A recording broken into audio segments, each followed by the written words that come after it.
بسم اللہ الرحمن الرحیم۔ السلام علیکم۔ پیش خدمت ہے حالات حاضرہ کا خصوصی بلیٹن۔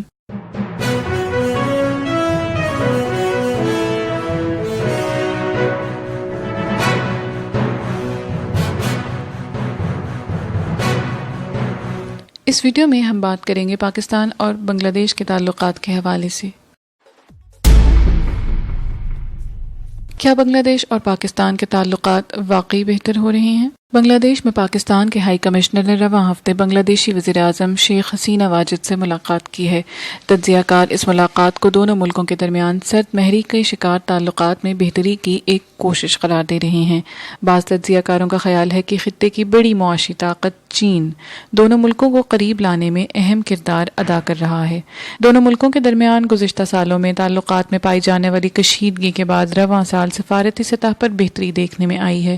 پاکستان کے مندوب اور بنگلہ دیشی وزیر اعظم کے مابین رواں ہفتے ہونے والی اس ملاقات کو خطے کی تیزی سے بدلتی ہوئی صورتحال میں اہمیت کی نگاہ سے دیکھا جا رہا ہے۔ تجزیہ کاروں کے مطابق حالیہ عرصے میں بھارت کی چین اور پاکستان کے ساتھ محاذ آرائی کے نتیجے میں جنوبی ایشیا کی سیاست میں بہت تیزی سے تبدیلیاں رونما ہوئی ہیں۔ پاکستان ہائی کمیشن کی جانب سے جاری کردہ بیان میں کہا گیا ہے کہ ملاقات میں دونوں ملکوں کے درمیان موجود برادرانہ تعلقات کو مزید مستحکم کرنے پر اتفاق کیا گیا ہے۔ دونوں ملکوں کے ذرائع ابلاغ میں بھی اس ملاقات کو بھرپور کوریج دی گئی۔ مقامی ذرائع ابلاغ کے مطابق پاکستان اور بنگلہ دیش کی جانب سے تعلقات کو آگے بڑھانے کے لیے مشترکہ حکمت عملی طے کرنے پر بھی اتفاق کیا گیا ہے۔ دونوں ممالک کے مابین سیکرٹری خارجہ کی سطح پر بات چیت کے جلد آغاز کی بھی امید ظاہر کی جا رہی ہے۔ تاہم بعض ذرائع ابلاغ نے اس ملاقات کے حوالے سے ڈھاکہ میں وزیر اعظم ہاؤس سے جاری بیان کے اس حصے کو شہ سرخی میں شامل کیا ہے جس میں حسینہ واجد نے کہا تھا کہ 1971 کے مظالم کو بھلایا نہیں جا سکتا۔ پاکستان کے سفارتی ذرائع کا کہنا ہے کہ ہائی کمشنر نے بنگلہ دیشی وزیر اعظم کی اس گفتگو پر کہا کہ یہ بات 1974 کے سہ فرقی معاہدے میں لکھی جا چکی ہے اور اب آگے بڑھنے کی ضرورت ہے۔ دونوں ملکوں کے درمیان تعلقات میں بہتری کے اشارے رواں سال کے آغاز سے نظر آنا شروع ہوئے جب جنوری میں بنگلہ دیش اور پاکستان نے 20 ماہ سے التوا کا شکار ہائی کمشنر کی تعیناتی کا عمل مکمل کیا۔ رواں سال جولائی میں وزیر اعظم عمران خان نے شیخ حسینہ واجد سے ٹیلی فون پر بات کی تھی اور باہمی اعتماد، احترام اور برابری کی بنیاد پر برادرانہ تعلقات کو مضبوط کرنے کے لیے اپنی حکومت کی خواہش کا اظہار کیا تھا۔ تاریخی اعتبار سے بنگلہ دیش کے پاکستان کے ساتھ تعلقات میں گرم جوشی موجود نہیں رہی ہے، تاہم 2009 میں حسینہ واجد کے اقتدار میں آنے کے بعد 1971 میں پاکستان کے حامی رہنماؤں کے خلاف غداری کے مقدمات چلانے پر دونوں ملکوں کے تعلقات مزید خراب ہو گئے تھے۔ پاکستان اور بنگلہ دیش کے درمیان تعلقات میں بہتری کو نئی دلی اور ڈھاکہ کے درمیان مراسم میں تناؤ کے تناظر میں دیکھا جا رہا ہے جو بھارت کی جانب سے متنازع شہریت قانون کی منظوری کے بعد پیدا ہوئے ہیں۔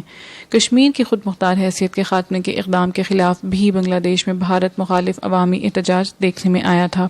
تجزیہ کاروں کے مطابق ڈھاکہ نے نئی دلی کے عزائم کو بھانپ لیا ہے جو خطے میں بالادستی پر مبنی ہیں۔ ان کے بقول نیپال اور سری لنکا بھارتی بالادستی کو قبول نہیں کر رہے تو بنگلہ دیش یہ کیسے کر سکتا ہے؟ تجزیہ کاروں کا کہنا ہے کہ پاکستان اور بنگلہ دیش کے تعلقات میں وہ گرم جوشی نہیں جو برادر ممالک میں ہوتی ہے، تاہم عوامی سطح پر اچھے تعلقات برقرار رہے ہیں اور 1947 میں تقسیم ہند کے وقت بھی بنگلہ دیش کے ساتھ پاکستان کا جغرافیائی تعلق نہیں تھا، البتہ ذہنی اور قلبی رشتہ تھا جو آج بھی برقرار ہے۔ ان کا کہنا ہے کہ شیخ حسینہ کی حکومت میں اگر پاکستان کے بارے میں نئی سوچ پیدا ہو رہی ہے تو یہ خوش آئند ہے۔ دوسری جانب بعض بھارتی ماہرین کا کہنا ہے کہ اگر پاکستان کے بنگلہ دیش کے ساتھ تعلقات میں بہتری آتی ہے تو یہ اچھی بات ہے، مگر پاکستانی ہائی کمشنر کے ساتھ ملاقات میں حسینہ واجد نے یہ بھی کہا کہ 1971 کے مظالم کو بھلایا نہیں جا سکتا۔ بھارتی تجزیہ کاروں کے مطابق شیخ حسینہ واجد مثبت سوچ کی حامل رہنما ہیں، لیکن اگر وہ پاکستان سے زیادہ قربت اختیار کرتی ہیں تو انہیں عوامی سطح پر رد عمل کا سامنا کرنا پڑ سکتا ہے۔ ان کے مطابق بنگلہ دیش اور پاکستان کے دو طرفہ تعلقات میں مضبوطی لانا آسان نہیں ہے کیونکہ دونوں ملکوں کے تعلقات گزشتہ 5 دہائیوں سے بہت پیچیدہ رہے ہیں۔ پاکستان کو بنگلہ دیش کے ساتھ دو طرفہ کے بجائے سارک کے پلیٹ فارم سے تعلقات میں بہتری کی کوشش کرنی چاہیے۔ خیال رہے کہ سارک جنوبی ایشیائی ممالک کی علاقائی تعاون تنظیم ہے جس کے پاکستان اور بنگلہ دیش میں بھی رکن ہیں۔ ماہرین کے مطابق شہریت قانون متعصبانہ ہے جس نے بھارت کے سیکولر چہرے کو داغدار کیا ہے، اور بنگلہ دیش کے ساتھ بھارت کے تعلقات کے تناؤ کی بڑی وجہ بھی یہی ہے۔ پاکستان سے تعلق رکھنے والے تجزیہ کاروں کا یہ کہنا ہے کہ پاکستان کی کوشش ہے کہ بنگلہ دیش کے ساتھ تعلقات میں بہتری لائی جائے، مگر اس کے لیے ماضی سے نکلنا ہوگا جس کے لیے دونوں ملکوں کی قیادت تیار نہیں۔ بنگلہ دیش اپنا 50واں یوم آزادی منانے جا رہا ہے اور پاکستان چاہتا ہے اس موقع پر پرانے الزامات کو نہ دہرایا جائے۔ 2009 میں حسینہ واجد کے اقتدار میں آنے کے بعد سے پاکستان بنگلہ دیش تعلقات میں سرد مہری پائی جاتی ہے، اور موجودہ حالات میں دو طرفہ تعلقات میں کوئی بڑی تبدیلی متوقع نہیں۔ چین کے بنگلہ دیش پر بڑھتے اثر و رسوخ کو بھی اسلام آباد اور ڈھاکہ کے درمیان تعلقات کی بحالی کی وجہ سمجھا جا رہا ہے۔ بنگلہ دیش چین کے ون بیلٹ ون روڈ منصوبے کا حصہ ہے، جس کا ابتدائی حصہ پاکستان چین اقتصادی راہداری یعنی سی پیک کو قرار دیا جاتا ہے۔ تجزیہ کاروں کے مطابق حالات کے تغیر نے بنگلہ دیش کو پاکستان کے قریب کر دیا ہے، اور خطے کو ملانے کے لیے چین کی راہداری منصوبے نے دونوں ملکوں کے درمیان ربط پیدا کر دیا ہے۔ ماہرین کا کہنا ہے کہ بنگلہ دیش کا فطری اتحاد پاکستان سے بنتا ہے، اور اسلام آباد کو اس بندھن کو مضبوط کرنے کے لیے پوری کوشش کرنی چاہیے۔ سی پیک ایک گیم چینجر ہے، اور اگر بھارت کی قیادت دانشمندانہ ہوتی تو اس منصوبے کا حصہ بنتی، جس سے پورے خطے کی قسمت صحیح معنوں میں بدل سکتی ہے۔ ماہرین کا کہنا ہے کہ چین کا خطے میں اثر و رسوخ بڑھ رہا ہے، جبکہ بھارت پاکستان کے بعد نیپال سے بھی تعلقات خراب کر چکا ہے، جبکہ دوسری جانب بھارت کے بنگلہ دیش اور افغانستان کے ساتھ مراسم میں بھی پہلے جیسی گرمجوشی نہیں رہی۔